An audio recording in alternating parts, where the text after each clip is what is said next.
Bon, là, c'est une vidéo dangereuse. Elle est dangereuse parce qu'elle est facile. Et des fois, ce qui est facile, on ne l'étudie pas. Puis après ça, on se fait avoir pour des petites questions faciles qu'on aurait pu avoir. OK, on va aller voir qu'est-ce qui se passe ici. On a trois jolis vecteurs. Ouais, ils sont jolis, hein? Ils n'ont pas tous la même orientation, hein? Ils n'ont pas tous la même orientation parce que ben lui, il s'en va par là-bas. Regardez le bout de la flèche. Il s'en va, dans le fond, il s'en va vers le sud-est. Hein? Pour ceux qui connaissent bien la rose des vents, le nord, le sud. OK, bon, bref, le sud-est. Comme ça. On pourrait aussi dire que l'orientation de ce vecteur-là, attention, ça tourne. C'est une orientation de 315 degrés. Oui, ça se trouve, ça. On l'a vu au dernier cours.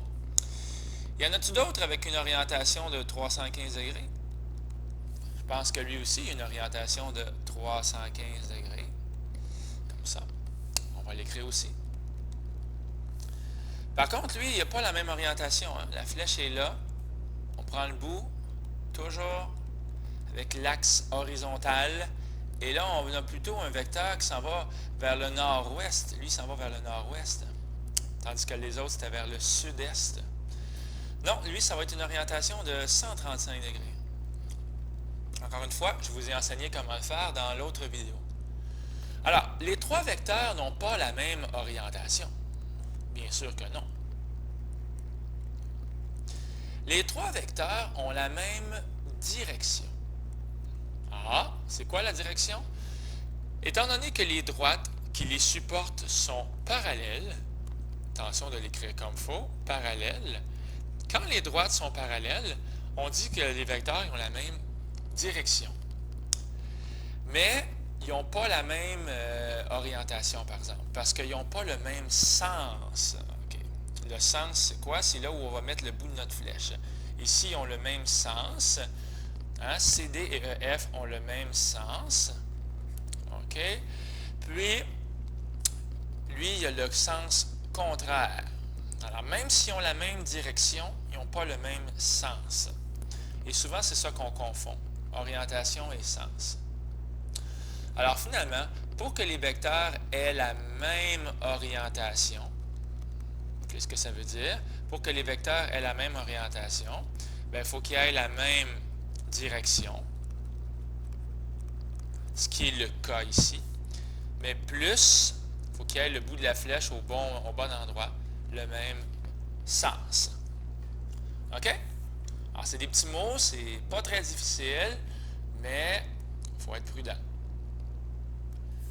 On avait déjà dit que tous ces vecteurs-là, ils étaient égaux. Alors, mettons que lui, c'est le vecteur U, puis que lui, c'est le vecteur V, puis lui, c'est le vecteur W, et ainsi de suite. Oui, j'ai le droit de dire que le vecteur U est égal au vecteur V, même s'il n'est pas à la même place dans le plan cartésien, ce sont le même vecteur. Et donc, les flèches sont équipolantes. On dit que les flèches sont équipolantes quand les vecteurs sont égaux. Alors, la réponse, c'est oui. Et pourquoi les vecteurs sont égaux? Parce qu'ils ont tous les mêmes... Qu'est-ce que je suis en train de faire? Moins 4, moins 2. C'est quoi ça? C'est les composantes de chacun de mes vecteurs. C'est tout égal à moins 4, moins 2. Ils ont les mêmes composantes. On peut donc écrire ceci. OK? Les vecteurs sont égaux. On continue. On continue. Des vecteurs en physique. Je te présente le vecteur V, qui est un vecteur vitesse. Et lorsqu'on va calculer la grandeur d'un vecteur vitesse, la norme, par exemple, 8 mètres par seconde.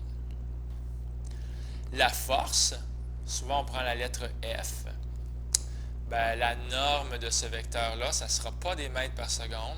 On ne dit pas que l'auto roule on ne dit pas que j'ai appliqué une force de 8 mètres secondes. On va plus dire que j'ai appliqué une force de 8 newtons. OK? Un vecteur accélération, tiens, je te baptise le vecteur accélération.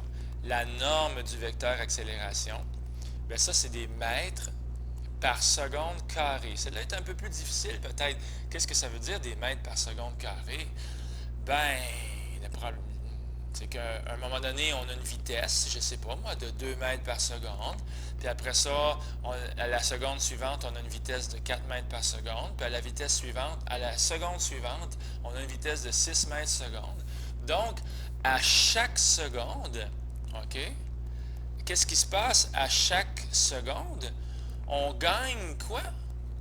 Ben, on gagne des mètres par seconde.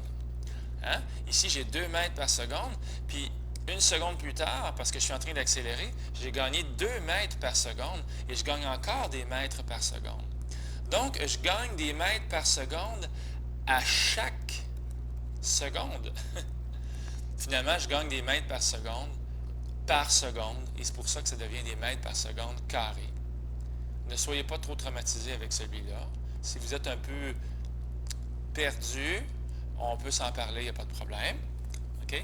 Mais on gagne des mètres par seconde à chaque seconde. Ça fait des mètres par seconde ou des mètres par seconde carrés. OK. Un autre. Tiens. Je quitte mon domicile et je me rends au travail 10 km, puis je reviens à la maison. La distance parcourue, c'est 20 km. Alors, une distance parcourue, c'est une quantité scalaire. C'est ce qui est écrit. Vous savez, l'odomètre, c'est ce qui est sur l'auto, là. Ça l'indique combien tu as fait de kilométrage depuis que tu as ton auto, là. 5870 km. Bon, ça, c'est la distance parcourue. C'est des kilomètres, puis on s'en fout un peu de la direction. Dans ce temps-là, on appelle ça une quantité scalaire. Mais un déplacement, OK, c'est quoi un déplacement? Si je m'en vais, tiens, par là, puis ensuite je m'en vais par là, bien dans le fond, mon déplacement, ça revient à ceci. Mon déplacement, c'est ça. Déplacement, c'est comme si je faisais une chasse au trésor. Hein? D'abord, j'ai fait un premier vecteur, un vecteur A, puis ensuite, j'ai fait un deuxième vecteur. Et là, je suis en train d'additionner mes vecteurs. On va voir ça bientôt. C'est mon vecteur somme. C'est la somme de mes deux vecteurs. OK, mais qu'est-ce qui arrive si je me déplace pour aller au travail? Alors, je m'en vais au travail, clouc, et je reviens à la maison, clouc. Finalement, c'est quoi qui se passe? Je suis retourné au point de départ. Donc, mon déplacement, c'est 0. Mais c'est un vecteur, le déplacement.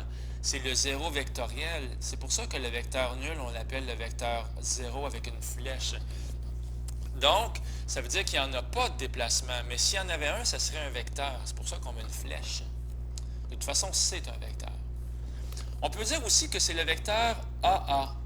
Pourquoi? Parce qu'ici, je vais de A vers B, puis ensuite, je vais de B vers A. Fait que finalement, au bout de ma journée, qu'est-ce qui s'est passé? Je suis retourné au point de départ. Donc, je suis parti de A et je suis de retour au point A. C'est le vecteur AA. Et sa norme, la longueur de ce vecteur-là, en fait, il est comme pas vraiment, on ne peut pas vraiment le dessiner, mais sa norme, c'est 0 km ou 0 mètre. OK? On continue. Ça ne sera pas très très long pour la liste des mots. Bien, ici, vous avez deux vecteurs opposés. OK. Alors, deux vecteurs opposés, ils ont la même direction. Hein? Ils ont la même direction parce que les droites sont parallèles, mais ils ont des sens opposés. Alors, vous voyez bien que le bout de la flèche n'est pas au même endroit. On peut donc écrire que U est égal à moins V. Ça veut dire que le vecteur U, c'est l'opposé du vecteur V. Puis on peut dire que le vecteur V, c'est égal à l'opposé du vecteur U. Hein, ils sont opposés. Comme si je disais, je ne sais pas moi, l'opposé de 5, ben c'est moins 5. OK? Dans le fond, ça revient un peu à ça. Le vecteur opposé au vecteur AB, ben, c'est le vecteur moins AB. Mais il y a quelque chose d'encore plus intelligent que ça qu'on peut écrire. Si ça, c'est mon vecteur AB, qui est ici, qui va de A vers B, bien, le vecteur opposé au vecteur AB, on aurait très bien le droit de dire que c'est le vecteur qui s'en va dans l'autre sens, mais qui part de B et qui va vers A. C'est donc le vecteur BA. Ouh! Des vecteurs orthogonaux ou perpendiculaires, ils forment un angle de 90 degrés. Oui, oui, absolument. D'ailleurs, si je prenais le vecteur V et que je le déplaçais, attention, est-ce que j'ai le droit de le nommer pareil? J'ai-tu le droit de dire que c'est le même vecteur avec la même lettre?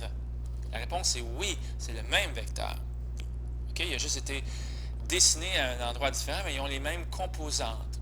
Étant donné qu'il y a un angle de 90 degrés ici, on va dire que ce sont des vecteurs orthogonaux. C'est un drôle de mot, ça. Orthogonaux. Et ça se termine ici. Des vecteurs colinéaires ou bien linéairement dépendants. Oh, ça c'est un peu étrange. Pourquoi ils sont dépendants un de l'autre? Savez-vous pourquoi ils sont dépendants un de l'autre quand ils sont sur la même direction? Je vais vous dire pourquoi ils sont dépendants un de l'autre. Si je prends un vecteur comme ça, puis un vecteur comme ça, qu'est-ce qui se passe? On va voir ça un petit peu plus tard dans le chapitre. Ça, c'est mon vecteur U, et ça, c'est mon vecteur V. Bien, vous voyez que le vecteur V, il est 2 fois plus long que le vecteur U. Donc, on va voir bientôt que si je faisais 2 fois le vecteur U, ça va donner le vecteur V. Et pourquoi je dis qu'ils sont linéairement dépendants? Bien, linéaire, ça veut dire en ligne droite, ils sont dépendants. Ils sont dépendants parce que le V, je pourrais dire que c'est 2 fois U, ils dépendent un de l'autre. Je pourrais aussi dire que U, c'est égal à la moitié du vecteur V. Par contre, regardez ici, lorsqu'ils n'ont pas la même direction, qu'est-ce qui se passe? J'aurais beau multiplier U par 2, par 3, par 4, le faire devenir ultra grand. Tiens, le vecteur U, il est multiplié par je ne sais pas combien. Ça ne donnera jamais le vecteur V. Donc, ils ne peuvent pas être exprimés l'un en fonction de l'autre. C'est pour ça qu'ils sont linéairement indépendants. OK? Finalement, un vecteur est unitaire si la norme est égale à 1. Ça veut dire que si la flèche, elle mesure 1, comme 1 mètre, ou 1 mètre par seconde, ou 1 mètre par seconde carré, on a vu ça tantôt, lorsque c'est 1, c'est un vecteur unitaire. Voilà pour la liste des mots. OK? C'est pas ce que j'aime le plus faire en mathématiques, vous faire apprendre des mots, mais c'est important quand même pour ce chapitre-là.